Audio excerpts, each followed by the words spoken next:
క్రీస్తునందు ప్రియులరా, మీకు శుభములు వందనములు తెలియజేస్తున్నాను. అనుదిన ధ్యానమునకు స్వాగతం. ఆదికాండము 7వ అధ్యాయం ఈ దినం మన ధ్యానాంశంగా ఉన్నది. మొదటి వచనంలో, యెహోవా ఈ తరము వారిలో నీవే నా ఎదుట నీతిమంతుడవై ఉండుట చూచితిని గనుక నీవును నీ ఇంటి వారును ఓడలో ప్రవేశించుడి. దేవుడైన యెహోవా ఆజ్ఞాపించిన రీతిగా నోవహు 3 అంతస్తులుగా ఈ ఓడను నిర్మించాడు. అయితే ఇప్పుడు దేవుడు నోవహుతో మాట్లాడుతున్నాడు. ఇంకా 7 దినములలోపు నేను ఓ ప్రచండమైన వర్షాన్ని పంపబోతున్నాను. ఆకాశపు తూములు తెరవబడబోతున్నాయి. విస్తారమైన జల ప్రవాహములు భూమి మీదికి రాబోతున్నాయి. 40 రాత్రులు పగళ్ళు, అంటే 40 days and nights ఈ వర్షము కురియపోతుంది. కనుక నీవును నీ ఇంటి వారును ఓడలో ప్రవేశించుడి అంటున్నాడు. రాబోతున్నటువంటి ఈ ప్రళయము నుండి నీతిమంతుడైన, తన యందు విశ్వాసం ఉంచిన, అది వరకు చూడని సంగతులను నమ్మిన నోవహే కాదు, నోవహుతో పాటు తన ఇంటి వారిని రక్షించేందుకు దేవుడు ఇస్తున్నటువంటి ఒక invitation, come in to the arc. ఈ మాట చదువుతున్నప్పుడు కొత్త నిబంధన గ్రంథంలో మత్తయి సువార్తలో 11వ అధ్యాయము 28వ వచనంలో ఒక రీసౌండ్ మనం చూస్తాం. ఇదే మాట అక్కడ కూడా మనకు వినపడుతున్నట్టుగా ఉంది. మత్తయి సువార్త 11వ అధ్యాయము 28వ వచనం, ప్రయాసపడి భారం మోసుకొనుచున్న సమస్త జనులారా నా యొద్దకు రండి, నేను మీకు విశ్రాంతి కలగజేతును. నోవహు దినములలో కేవలం 8 మందిని మాత్రమే రక్షించటం దేవుని ఉద్దేశం కాదు. ఒకవేళ నోవహు నీతిని ప్రకటించినప్పుడు ఇంకా కొంతమంది ఎవరైనా విశ్వసించినట్లయితే వారు కూడా ఓడలో ప్రవేశించేవారేమో. ఎందుకంటే పక్షులను, జంతువులను, ప్రాకు పురుగులను కూడా దేవుడు రక్షించాడే. కానీ అనేకులు తృణీకరించారు, విశ్వసించలేదు. ఇక్కడ ప్రయాసపడి భారం మోస్తున్న సమస్త జనులారా, ఏదో కొంతమందికి మాత్రమే రక్షణ కాదు, అందరికీ ఒక యూనిక్ కాల్ పిలుస్తున్నాడు ఆయన. రండి నా యొద్దకు, I will give you the rest, నేను మీకు విశ్రాంతిని కలగజేస్తాను అని.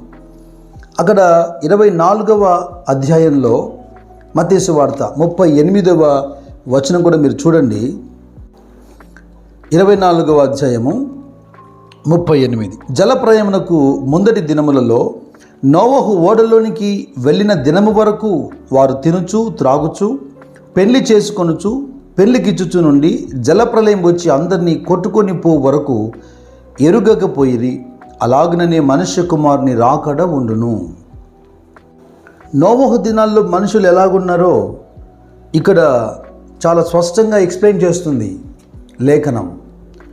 ఒకవైపున ఓడ సిద్ధపరుస్తున్నాడు నోవహు ఇంటివారు తప్ప ఇంత పెద్ద నావ సిద్ధపరిచేందుకు ఎవరు సహకరించలేదు. ఎందుకంటే ఎవరు నమ్మలేదు కదా. నమ్మితే వారు ఓడలో ప్రవేశించేవారే. ఆ ఓడ ఎత్తబడే ఆ దినం వరకు కూడా దేవుడు వారిని ఓడలో మూసివేసే దినం వరకు కూడా, వర్షము ప్రారంభమయ్యే దినం వరకు కూడా ఈ ప్రజలు తింటూ ఉన్నారు, తాగుతూ ఉన్నారు, పెళ్లికి ఇవ్వబడుతున్నారు, పెళ్లి చేసుకుంటున్నారు. కేవలం లోక సంబంధమైన, శరీర సంబంధమైన ఇచ్చలు నెరవేర్చుకునే విషయంలో వీరు బిజీగా ఉన్నారు. కానీ దేవుని యొక్క ఒక డివైన్ వార్నింగ్, ఆ నోవహు ప్రచురిస్తున్న అంశం మీద వారికి ఎంత మాత్రం మనసు లేదు. అయితే మనుష్య కుమారుని యొక్క రాకడ దినాల్లో కూడా ఇలాంటి పరిస్థితులే ఉంటాయి. ఈ రోజున సువార్త ప్రకటించబడుతుంది, గ్రామాన సువార్త ప్రకటించబడుతుంది. దైవజనులు ప్రయాసపడి సువార్తను ప్రకటిస్తున్నారు. ఎదురవుతున్న ప్రతివాడు నీవు సువార్త ప్రకటించడానికి నీకు పర్మిషన్ ఉందా అంటున్నాడు. అరే వెర్రివాడవు కాకపోతే ఓడలో ప్రవేశించినట్లుగా నీవు పర్మిషన్ సంపాదించుకోమని మేము మీ కొరకు ప్రయాసపడుతున్నాం. మాకు పర్మిషన్ ఇక్కడ ఉంది, అక్కడ ఉంది. కానీ మా బాధ ఏంటంటే నోవహు దినములలో జరిగినట్టుగా, లోతు దినములలో జరిగినట్టుగా ఇదిగో నేడో రేపో ప్రభు రాబోతున్నాడు. అలాంటి ప్రళయం రాబోతుంది. విశ్వసించని వాడంతా ఇలా కొట్టుకుని పోతాడు.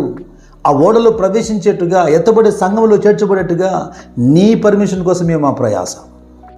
స్వార్థ ప్రకటించబడుతున్నా, హెచ్చరిక చేయబడుతున్నా కొందరు చాలా నింపాదిగా ఎందుకుంటారంటే, ఏ రోజైనా రక్షణ పొందొచ్చు, ఏ రోజైనా పరలోక రాజ్యం పోయేందుకు అవకాశం దొరుకుతుంది అన్న ఆలోచనలో కొంతమంది ఈ అంశాన్ని వాయిదా వేస్తుంటారు. ఆదికాండము 7వ అధ్యాయంలో మీరు 17వ వచనాన్ని గమనించండి. ఆ జల ప్రవాహము 40 దినములు భూమి మీద నుండగా జలములు విస్తరించి ఓడను తేలజేసినందున అది భూమి నుండి పైకి లేచెను. 16వ వచనం కూడా మనం చూద్దాం. దేవుడు అతనికి ఆజ్ఞాపించిన ప్రకారము సమస్త శరీరులలో మగదియు ఆడదియు ప్రవేశించెను. అప్పుడు యెహోవా ఓడలో అతన్ని మూసివేసెను. ప్రవేశించినవన్నీ దేవుడు ఆజ్ఞాపించిన ప్రకారం జతలుగా ఓడలో ప్రవేశించాయి. అప్పుడు దేవుడు అతన్ని ఓడలో మూసివేసెను. చిన్నపిల్లలు సండే స్కూల్లో పాడుతున్న పాట నాకు జ్ఞాపకం వస్తుంది. నోవా నోవా తలుపుతి, నోవా నోవా తలుపుతి. ఎప్పుడైతే ఈ ప్రవాహములు పెరుగుతున్నాయో, ఇక మనుషులు అందులో కొట్టుకుపోతున్నామని తెలుస్తున్నప్పుడు అందరూ ఓడను ఆశ్రయించారు. తలుపు తీయమని తప్పకుండా కేకలేసి ఉంటారు. కానీ తలుపు నోవాహు వేయలేదు తీసేదానికి, దేవుడే అతన్ని మూసివేశాడని రాయబడింది. ఈ మాటలు చదువుతున్నప్పుడు నాకు మత్తయి సువార్త 25వ అధ్యాయంలో జరిగిన సన్నివేశం జ్ఞాపకం వస్తుంది. ఇవన్నీ కూడా దేవుడు మనకిస్తున్నటువంటి హెచ్చరికలే. బుద్ధి లేని కన్యకలు ఆ వరుడు వచ్చి విందులో ప్రవేశించి తలుపు మూయబడిన తర్వాత ఆలస్యంగా వారు తిరిగి సిద్ధపడి వచ్చి, ఇదిగో మాకు తలుపు తీరమని అరిచారే.